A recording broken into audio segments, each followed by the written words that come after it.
Hello everyone and welcome to Edutap. इस video में दोस्तों हम लोग बात करने जा रहे हैं about the topic of trial balance. और ट्रायल बैलेंस के टॉपिक के ऊपर हमें एएफएम के पेपर के अंदर हाफ मार्क्स के और 1 मार्क्स के 3-4 क्वेश्चन एक शिफ्ट के अंदर देखने को मिल जाते हैं। सो ओवरऑल आप अगर एएफएम के पेपर के अंदर वेटेज देखें तो ट्रायल बैलेंस के कॉन्सेप्ट से जुड़े हुए अगर आपको टोटल मार्क्स देखने हैं तो अराउंड 5-6 मार्क्स आपको देखने को मिल सकते हैं from this particular topic. Now let us see first of all what is trial balance. इस वीडियो के अंदर हम ट्रायल बैलेंस की इंट्रोडक्शन देखेंगे और नेक्स्ट वीडियोस के अंदर हम ट्रायल बैलेंस को कैसे यूज करके एरर्स आइडेंटिफाई किए जाते हैं और उन एरर्स को कैसे करेक्ट किया जाता है उसकी बात करेंगे, right. But first of all we have to understand what is trial balance. Trial balance basically दोस्तों एक वर्कशीट है, एक लिस्ट है जिसके अंदर हम सभी लेजर अकाउंट्स की डेबिट और क्रेडिट एंट्रीज को कंपाइल करते हैं।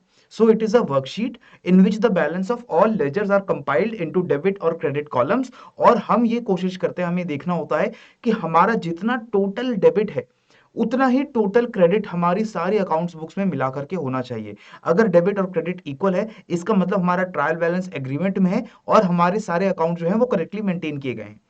तो यहां पर ट्रायल बैलेंस की कुछ इंपॉर्टेंट फीचर्स आपको पहले ही समझ लेने हैं। First of all it is a list of all the debit and credit balances drawn from the ledger accounts.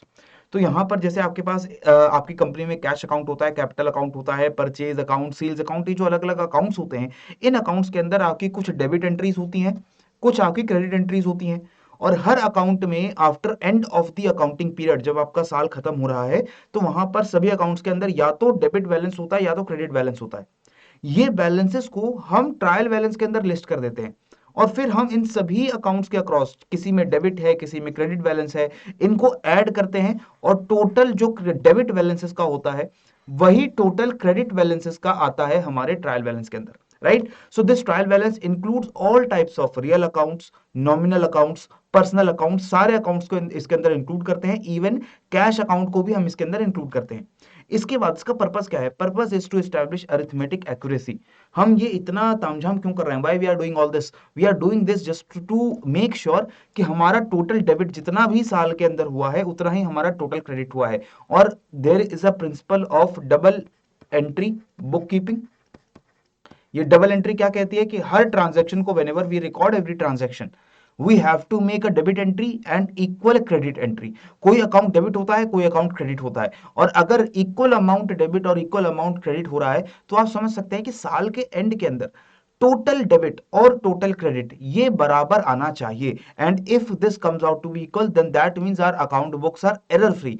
But if it doesn't come out equal, आपने साल में देखा कि साल के एंड में टोटल डेबिट एंट्री ज्यादा है और क्रेडिट एंट्री कम है, तो इसका मतलब कहीं ना कहीं हमसे कुछ एरर हुआ है। हमने या तो एक्स्ट्रा डेबिट एंट्रीज रिकॉर्ड कर दी हैं या कुछ क्रेडिट एंट्रीज को हम रिकॉर्ड करना भूल गए। So this is basically the case whenever there is an disagreement between the totals of debit and credit. इसके बाद आपको यह भी ध्यान रखना है कि यूजुअली ट्रायल बैलेंस को अकाउंट पीरियड के एंड में बनाते हैं, यानी जब आपका साल खत्म हो रहा होता है तब आप अपनी बैलेंस शीट, इनकम स्टेटमेंट को बनाने से पहले एक बार ट्रायल बैलेंस प्रिपेयर करते हो just to make sure that all the accounts are correctly maintained.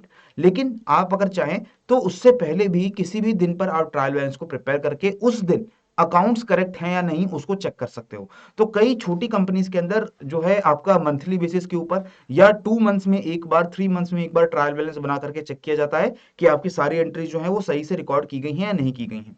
Clear? अब ट्रायल बैलेंस में आपको ये ध्यान रखना है कि इसका सबसे बड़ा फायदा क्या है कि we get to know the accuracy of our all the ledger accounts.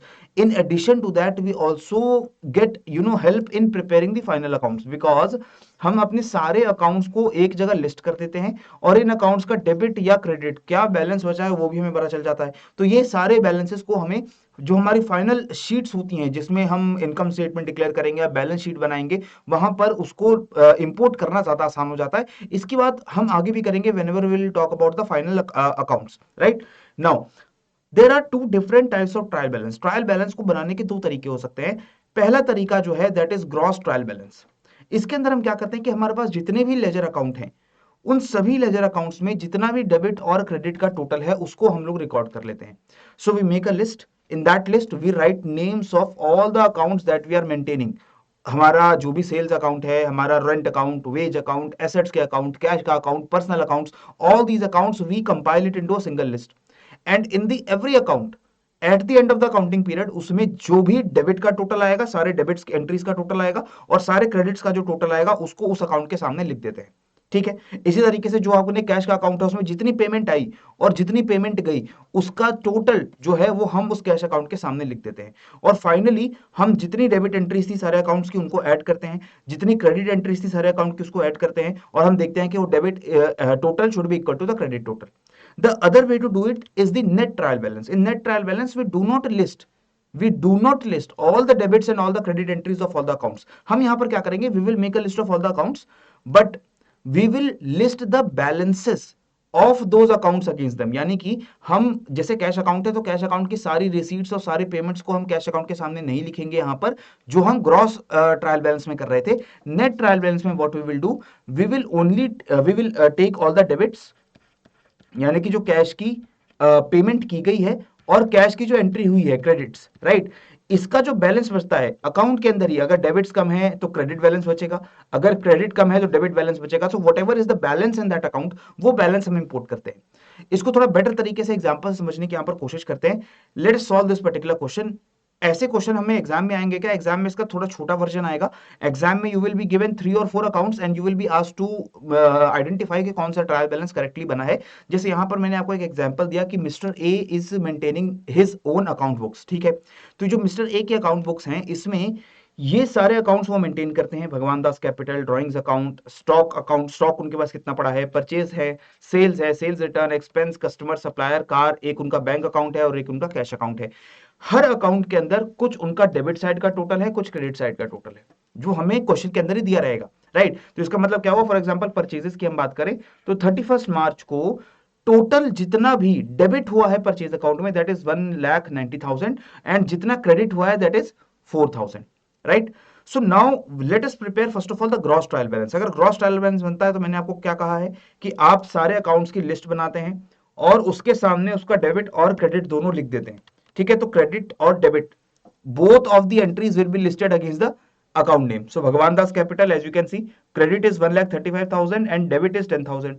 So debit भी लिख दिया, क्रेडिट भी लिख दिया। इसी तरीके से हर अकाउंट का डेबिट एंट्री लिख दो, क्रेडिट एंट्री लिख दो और फिर उसका टोटल करेंगे हम। So all the debits total should be equal to the credit total. So that is trial balance in agreement. Agreement का मतलब है कि debit is equal to credit, और ये दिखा रहा है कि हमारे सारे अकाउंट्स में टोटल जितना भी डेबिट हुआ है उतना ही टोटल क्रेडिट हुआ है। दैट बेसिकली शोज कि अकाउंट्स आर करेक्टली मेंटेन्ड। लेकिन ये तरीका, इसको थोड़ा और शॉर्ट तरीके से हम करें तो वो होता है net trial balance. How we prepare the net trial balance? In the net trial balance we will only list the debit balance और द क्रेडिट बैलेंस। जैसे कि भगवान दास कैपिटल के पास credit entry is 1,35,000 but debit entry is only 10,000.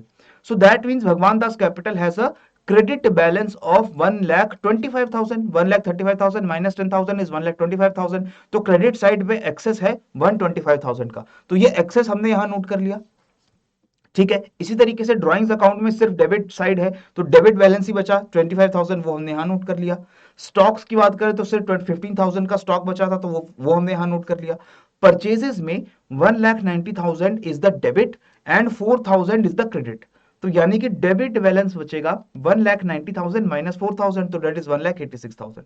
तो हम net trial balance के अंदर जो अकाउंट्स दिए गए हैं उसका डेबिट और क्रेडिट का डिफरेंस, जो बैलेंस बचता है वो बैलेंस नोट कर देते हैं। अगर क्रेडिट साइड ज्यादा है तो क्रेडिट बैलेंस बचेगा, it will be noted down on the credit side. If the debit side is more than the debit balance is there, और उसको हम डेबिट साइड पे लिख देंगे। और एंड में हमें करना वही है, डेबिट्स का सारा टोटल और क्रेडिट्स का सारा टोटल जो है वो हमारा बराबर आना चाहिए। तो क्या डिफरेंस है ग्रॉस और नेट ट्रायल बैलेंस के अंदर? ग्रॉस में हम दोनों डेबिट टोटल्स को और क्रेडिट टोटल्स को हर अकाउंट के सामने लिख रहे थे, तो वहां भी ऑटोमेटिकली जो डिफरेंसेस था उसी से तो हमारा टोटल जो है वो सेम आ रहा था। हमने यहां पर क्या किया, हमने डिफरेंसेस ऑलरेडी निकाल लिए। जितना डेबिट और क्रेडिट का बैलेंस बच रहा है वो बैलेंस हमने अलग अलग जगह नोट कर दिया और उसको हमने यहां पर मैच कर दिया, and that means our trial balance is accurate, right. लेकिन हर बार आपका जो ट्रायल बैलेंस है यहां पर डेबिट का और क्रेडिट का टोटल बराबर आना चाहिए। This is the ideal thing. That means your trial balance has shown you that accounts are correct, but if the debit total is not equal to the credit total, फिर क्या होगा? फिर वहां पर बहुत सिंपल सी बात है कि इसका मतलब हमारे अकाउंट्स के अंदर कुछ ना कुछ हमने गड़बड़ कर दी है। ठीक है, so if all transactions are correctly recorded we say that trial balance will agree, trial balance is agreeing, the debit total is equal to credit total. But if the debit and credit total are not agreeing, तो हम कहेंगे trial balance is disagreeing. Disagree कर रहा है trial balance, इसका मतलब है कि क्रेडिट डेबिट टोटल मैच नहीं कर रहे, हमने कहीं ना कहीं किसी ना किसी अकाउंट के अंदर ज्यादा क्रेडिट या ज्यादा डेबिट कर दिया है, ठीक है। तो ये चीज जो है इसके हमें पता चलता है कि एरर्स हो गए हैं। The next step comes is to rectify those errors. अब हमने जो एरर्स पता लगा लिए कि ट्रायल बैलेंस के अंदर हमारा डेबिट क्रेडिट जो है वो अलग अलग आ रहा है, तो इससे हमें पता लग गया कि कुछ अकाउंट्स के अंदर गड़बड़ होगी, then we will go and recheck our accounts and we will try to find out कि हमने कहां पर मिस्टेक कर दी है और फिर उस मिस्टेक को कैसे सही किया जा सकता है। अब ये जो मिस्टेक्स को या एरर्स को आइडेंटिफाई करना है और उसको करेक्ट करना है, वो हम लोग डिस्कस करेंगे नेक्स्ट वीडियो के अंदर। तब तक आप लोग अपना रिविजन जो है जेआईबी एग्जाम के लिए लगातार जारी रखिए और मुझे दीजिए इजाजत। पढ़ते रहो, बढ़ते रहो। जय हिंद एंड जय भारत।